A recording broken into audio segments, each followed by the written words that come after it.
आपको ले चलते हैं, आसिफ किरमानी मीडिया से गुफ्तगू कर रहे हैं। जनाब अमजद परवेज़ साहब ने उनके तमाम उठाए गए एतराज़ात का एक एक करके जवाब दिया था और उसके नतीजे में रिटर्निंग ऑफिसर ने मोहतरमा कलसूम नवाज शरीफ साहिबा के कागजात नामजदगी दुरुस्त करार दिए थे और एक्सेप्ट कर लिए थे। उसके बाद उन्होंने हाई कोर्ट में जो मुखालिफ उम्मीदवारान हैं उन्होंने दोबारा चैलेंज किया था कागजात नामजदगी को, अपील दायर लाहौर हाई कोर्ट में। और आज लाहौर हाई कोर्ट के मुअज़्ज़िज़ फुल बेंच के सामने समाअत थी। दौरान समाअत मुअज़्ज़िज़ जजेस हज़रात ने, अदालत ने दोनों तरफ के फ़रीक़ैन के दलाइल सुने और उसके बाद अदालत ने, मुअज़्ज़िज़ अदालत ने ये फ़ैसला दिया कि मोहतरमा कलसूम नवाज शरीफ साहिबा के कागजात नामज़दगी दुरुस्त भी हैं और उनमें या उनके असासों में जो उन्होंने डिक्लेयर किए थे कागजात नामज़दगी में, उसमें किसी किस्म की कोई बेज़ाब्तगी नहीं पाई गई। तो अल्हम्दुलिल्लाह हमारे कल भी हाथ साफ़ थे, हमारे आज भी हाथ साफ़ हैं और इंशाअल्लाह ताला जैसे अल्लाह ताला की ज़ात ने पहले भी हमें सुरखरू किया है नवाज़ शरीफ को और उसके ख़ानदान को, आइंदा भी इंशाअल्लाह ताला नवाज़ शरीफ साहब और उनका ख़ानदान अल्लाह ताला के यहाँ भी और आवाम की अदालत में भी और हर फोरम पर इंशाअल्लाह ताला सुरखरू होंगे। जो तो कोई आपके सियासी सवाल होंगे इंशाअल्लाह उसका मैं हाज़िर हूँ यहाँ जवाब देने के लिए, लेकिन मैं इस मौका पर दरख्वास्त करूँगा अमजद परवेज़ साहब एडवोकेट से, वो सीनियर एडवोकेट हैं, कि वो इस केस के, ये जो कागजात नामज़दगी का केस आज अदालत ने हमारे हक़ में फ़ैसला दिया है उसके बारे में आपको ब्रीफ़ करें। अमजद साहब, मुख्तसर गुजारिश ये है जी कि ये जो कागजात नामज़दगी हैं अब इस वक्त तक 3 फोरम्स के सामने चैलेंज हो चुके हैं। सबसे पहला जो चैलेंज था वो 9 एतराज़ कुनंदगान थे जिन्होंने रिटर्निंग ऑफिसर के पास एतराज़ात किए। समाअत के बाद जो है वो फ़ैसला मोहतरमा कलसूम नवाज़ के हक़ में आया। उसके बाद PTI, PAT और पाकिस्तान पीपल्स पार्टी के उम्मीदवारान ने रिटर्निंग ऑफिसर के ऑर्डर को अदालत आलिया में डिवीज़न बेंच के सामने एक अपील में चैलेंज किया। वो अपील उनकी लिमनी खारिज हुई, उस पर नोटिस भी नहीं हुआ। और उसके बाद उन्होंने अदालत आलिया के डिवीज़न बेंच के फ़ैसले को और रिटर्निंग ऑफिसर के फ़ैसले को रिट पिटीशन में लाहौर हाई कोर्ट में चैलेंज किया, जो फाजिल फुल बेंच ने समाअत के लिए मंजूर की। फ़रीक़ैन के दलाइल सुनने के बाद अदालत आलिया के फुल बेंच ने भी जो है वो रिटर्निंग ऑफिसर के हुक्म को बहाल रखा है और करार दिया है कि जो साइल थे PTI की तरफ से, PPP की तरफ से और PAT की तरफ से, वो कोई ऐसी शहादत अदालत आलिया में पेश नहीं कर सके जो ये साबित करे कि मोहतरमा कलसूम नवाज़ ने अपना कोई असासा मख्फी रखा है या वो किसी ऐसी बेज़ाब्तगी की मुर्तकिब हुई हैं जिसकी बुनियाद पे उनको नाअहल किया जा सके। यही गुजारिश है जी। सवाल इस पर अगर आप कहना चाहें। अच्छा, अब्दुल परवेज़ साहब बताएगा कि अब भी कोई और फोरम है या फिर बेगम कुलसूम नवाज साहिबा के कागजात बिल्कुल क्लियर है और अब कोई प्रॉब्लम मज़ीद नहीं आने वाली? देखिए जी, कानूनी तौर पे तो अगर देखा जाए तो ये जो रिट होती है ये भी एक्स्ट्रा ऑर्डिनरी जुरिस्डिक्शन होती है। कानून में अपील का हक़ मौजूद था, अपील का हक़ अवेल करने के बाद मुखालफिन ने ये एक्स्ट्रा ऑर्डिनरी जुरिस्डिक्शन में जो है वो पिटीशन फ़ाइल की थी। कानून के मुताबिक एज ऑफ राइट जिसे कहते हैं, एज ऑफ राइट कोई फोरम दस्तयाब नहीं है जहाँ पे इस हुक्म को चैलेंज किया जा सके। As of right supreme court भी इसके लिए नहीं जा सकते कागजात के? देखिए फ़र्क होता है, एक चीज़ है उसमें आप एज ऑफ राइट जाते हैं, एक चीज़ होता है जिसमें लॉ में ममानियत नहीं है जाने में, लेकिन वहाँ पे नॉर्मली यही होता है कि जो निचले फोरम्स हैं उनके फ़ैसलों को ही बहाल रखा जाता है। ये नॉर्मल प्रैक्टिस है अनलेस के कोई बहुत बड़ी लीगैलिटी जो है वो अदालत उज़्मा के इल्म में ना आए, जो कि बज़ाहिर इस केस में 3 फोरम्स के सामने तो जो मुखालफीन है वो साबित करने में नाकाम रहे हैं। डॉक्टर साहब, ये तो पहली कामयाबी मिली, बहुत से लोग ये चैन मुहैया कर रहे थे कि शायद बेगम कुलसूम नवाज साहबा का अकामा भी है और भी कुछ मसाइल हैं, तो क्या आप समझते हैं कि ये पहली कामयाबी अब आपको आगे लेके जाएगी या आगे कुछ प्रॉब्लम्स हैं?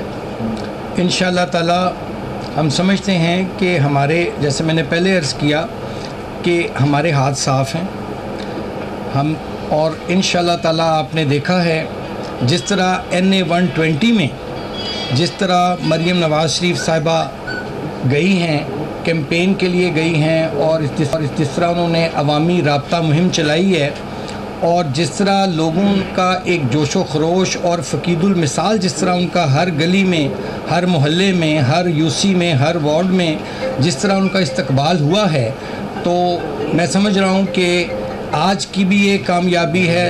अल्लाह ताला के हम शुक्रगुज़ार हैं, और इंशाअल्लाह ताला 17 सितंबर को भी इंशाअल्लाह ताला NA 120 में बेगम कुलसूम नवाज शरीफ साहिबा भारी अक्सरियत से जीतेंगी, और ये कामयाबियों का सफ़र है जो इंशाअल्लाह ताला दोबारा शुरू होगा। जी अच्छा, पीपल्स पार्टी वाले कहते हैं कि जी ज़ाब्ता अखलाक एक्ट का जो है नून लीग तोड़ रही है और एक्शन नहीं लिया जा रहा, तो इलेक्शन क्यों सोया हुआ, इस पर आप क्या कहेंगे? देखिए, मेरे तो इसमें नॉलेज में कोई नहीं है कि कोई उन्होंने ज़ाब्ता अखलाक तोड़ा है, बल्कि हमने तो, हमारे लोग तो इलेक्शन कैंपेन कर नहीं पा रहे। मरीम नवाज़ साहिबा इलेक्शन कैंपेन कर रही हैं, बाकी दीगर लोग जो हैं वो तो इलेक्शन कैंपेन नहीं कर पा रहे हैं। तो ये तो अगर कोई बेज़ाब्तगी हुई है तो ज़ाहिर है वो बेस्ट फोरम उसका इलेक्शन कमीशन ऑफ पाकिस्तान है, तो ये उनका मामला है। बहरहाल हमारी तरफ से तो हमें तो ये शिकायत है कि हमें कैंपेन करने का मौका नहीं दिया गया, और इलेक्शन कमीशन से तो हमारी दरख्वास्त भी थी, एक आध दफ़ा उनको कहा भी हमने मीडिया में कि इसको ओपन फील्ड रखें, और अगर कोई MNA MPA या कोई पार्टी का ओहदेदार अगर वो कैंपेन नहीं चलाएगा तो उस कैंपेन का क्या, उस कैंपेन को आप कहेंगे।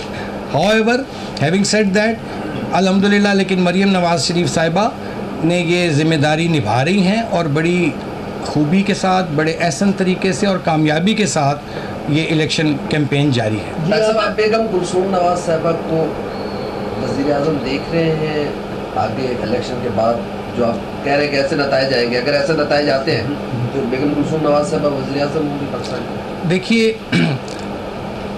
पार्टी में हमारी एक बहुत बड़ी अल्हम्दुलिल्लाह पार्टी है, और इसमें जो तमाम फ़ैसले हैं वो नवाज़ शरीफ साहब मुशावरत से करते हैं और सबसे मशवरे के बाद करते हैं। कभी कोई ऐसा मरहला आया तो इस पर भी मुशावरत पर कोई ना कोई फिर फ़ैसला करेंगे। अभी इस बारे में कुछ कहना कबल अज़ वक्त होगा, नहीं मेरे इल्म में ऐसी फ़िलहाल। ये कहती है कि जब भी शरीफ बरादरान के खिलाफ इंक्वायरी लगती है, जो केस सामने आता है, तो रिकॉर्ड जो है वो जलाए जाते हैं। तो आज भी पीपल्स पार्टी का मौका भी ये था कि फिर रिकॉर्ड जो है वो इस्लामाबाद में आग लगी और काफ़ी रिकॉर्ड जो है जल गए। इस पर आप? मैं तो ये कहता हूँ कि इन लोगों को खुदा का खौफ करना चाहिए। हमारे पे तो कोई ऐसा रिकॉर्ड जलाने का इल्ज़ामात तो इल्ज़ामात है ना जी, किसी पे भी लगाए जा सकते हैं। लेकिन आपने भी देखा है, हम इन गुनाहगार आंखों ने भी देखा है कि किस तरह बाहर से डब्बे इधर से उधर किए जाते रहे एक हाई कमिश्नर की निगरानी में। तो अपना तो ये हाल है उनका।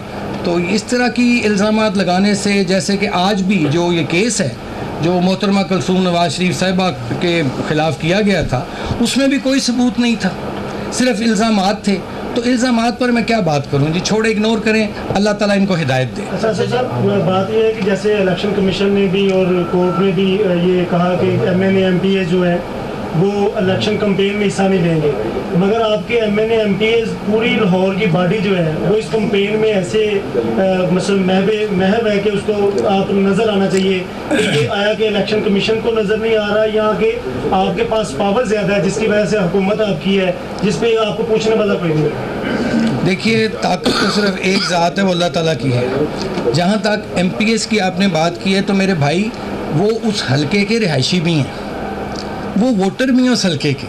आप कैसे किसी एक वोटर को उसके राइट से डिनाई कर सकते हैं, ये भी तो देखिए ना।